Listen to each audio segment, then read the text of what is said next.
SSC CGL exam की एक ऐसी पोस्ट जिसमें आपके सीधे कनेक्शन होते हैं होम मिनिस्टर, फाइनेंस मिनिस्टर जैसे लोगों के साथ। एक ऐसी पावरफुल पोस्ट जो आपकी पूरी लाइफ चेंज कर सकती है और आपको इस हेक्टिक स्टूडेंट वाली लाइफ से निकाल कर एक ऑफिशियल में बदल सकती है। तो चलिए इस सफर की अब शुरुआत करते हैं।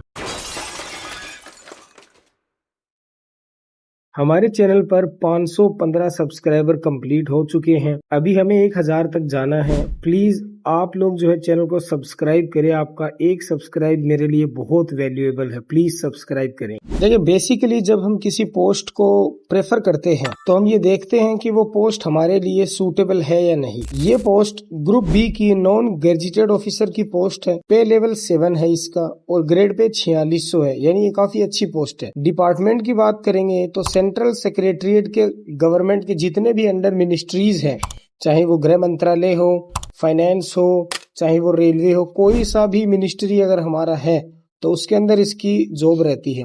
मोस्टली आपको इसकी जो है पोस्टिंग देखने को मिलेगी वो दिल्ली जोन के अंदर ही देखने को मिलेगी। नॉर्मली लाइफ टाइम आपको दिल्ली के अंदर ही काम करना होता है। देखिए, सैलरी किसी भी पोस्ट का एक बहुत इंपॉर्टेंट फैक्टर होता है, क्योंकि आज सारा सिस्टम जो है सैलरी के पीछे ही दौड़ रहा है। इस पोस्ट में बेसिक पे जो है आपको वो 44,900 मिलता है, जिसका डीए यानी 50% 22,450 ऐड होता है।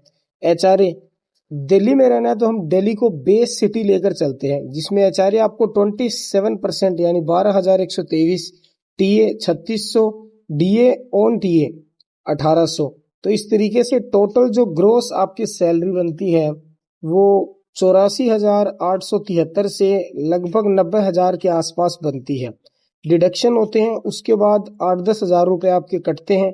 आपको 72 से 75,000 के ऊपर इन हैंड मिलती है। नॉर्मली सिटी और साइड के जो जोन हैं दिल्ली के अंदर उनमें ये वेरी कर सकती है, बट मोस्टली आपको इतना ही मिलता है। और अगर हम ब्लैक मनी की बात करें इसमें तो चांसेस थोड़े कम है, लेकिन कमेंट सेक्शन आपके सवालों के लिए बिल्कुल खुला हुआ है। आप इस बारे में कमेंट सेक्शन में पूछ सकते हैं। अब बात करते हैं वर्क कल्चर और लाइफ स्टाइल के बारे में। देखिए, फिक्स वर्किंग आवर्स होते हैं, जनरली 9:30 से लेकर 6 PM तक 8-9 घंटे काम करना होता है। सैटरडे संडे को ऑफ रहता है, सिर्फ 5 दिन वीक में काम करना होता है। पीसफुल और कंफर्टेबल वर्किंग कंडीशंस होती है। इंफ्रास्ट्रक्चर बहुत शानदार लेवल का होता है।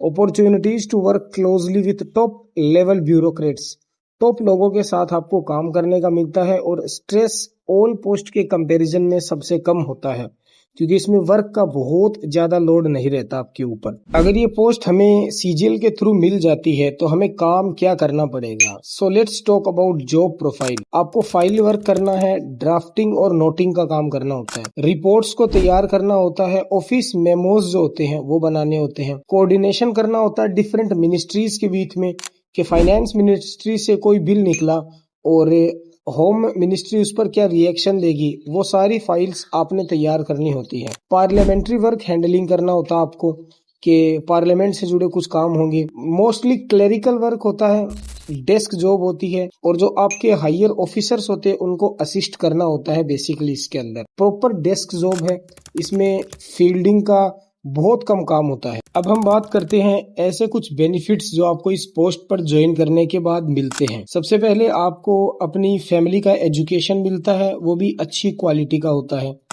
आपकी फैमिली की हेल्थ पर और आपकी हेल्थ पर जो भी खर्च होता है वो गवर्नमेंट की तरफ से होता है। आपको एचआरए हाउस रेंट अलाउंस मिलता है, जिससे आपको अगर क्वार्टर अच्छा नहीं लगा तो आप उस रेंट से दिल्ली के अंदर एक बढ़िया घर ले सकते हैं। देश की बड़ी बड़ी मिनिस्ट्रीज में आपको काम करने का मौका मिलता है, जिसमें देश के बड़े मिनिस्टर्स होते हैं। आपको उनके साथ डायरेक्टली कनेक्ट होने का मौका मिल पाता है। इस तरीके से ये एक बेहतरीन पोस्ट है एक ऐसे बंदे के लिए जो दिल्ली के अंदर मिनिस्टर्स के साथ काम करना चाहता है और अपनी लाइफ को चेंज करना चाहता है। Believe me, after joining this post आपको कभी लाइफ में किसी भी तरीके की प्रॉब्लम नहीं होगी, चाहे वो फाइनेंशियल हो, चाहे वो कनेक्शन से रिलेटेड हो। टॉप क्वालिटी के अफसर बन सकते हैं इस पोस्ट पर ज्वाइन करने के बाद। अब बात करते हैं प्रमोशन एंड करियर एस्पेक्ट की। देखिए, आप एएसओ के तौर पर ज्वाइन करते हैं, असिस्टेंट सेक्शन ऑफिसर। इसके बाद 5 से 7 साल काम करने के बाद एसओ सेक्शन ऑफिसर बनते हैं। फिर उसके 5 से 7 या 8 या 10 साल तक काम करने के बाद आप अंडर सेक्रेटरी की पोजीशन तक जाते हैं। नॉर्मली इतना ही प्रमोशन हो पाता है। डिप्यूटी सेक्रेटरी तक जाना चाहते हैं तो आपको सीधा यूपीएससी का एग्जाम देना होता है। पॉसिबिलिटीज होती है कि आप डिप्यूटी सेक्रेटरी भी बन सकते हैं प्रमोशन से, बट डायरेक्टर तक पहुंच पाना रेयरली इम्पॉसिबल ही होता है भाई। तो इसके अंदर जो है करियर ग्रोथ काफी अच्छी है और पोस्ट के मुकाबले में।